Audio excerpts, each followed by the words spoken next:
Hozir bizlar Sharshara nima edi? Sharsharani ismi nima edi aka?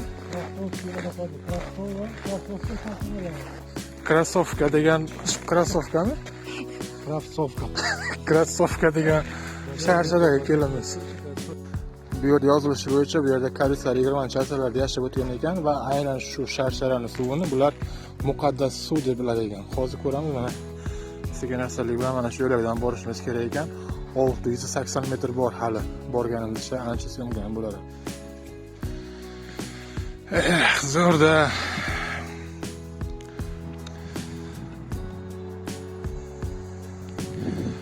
Sekin-asta boraylikchi, o'sha Sharshara tomonga. Qanaqa joy ekan. Lekin manzara. Qanday edi shuni hozir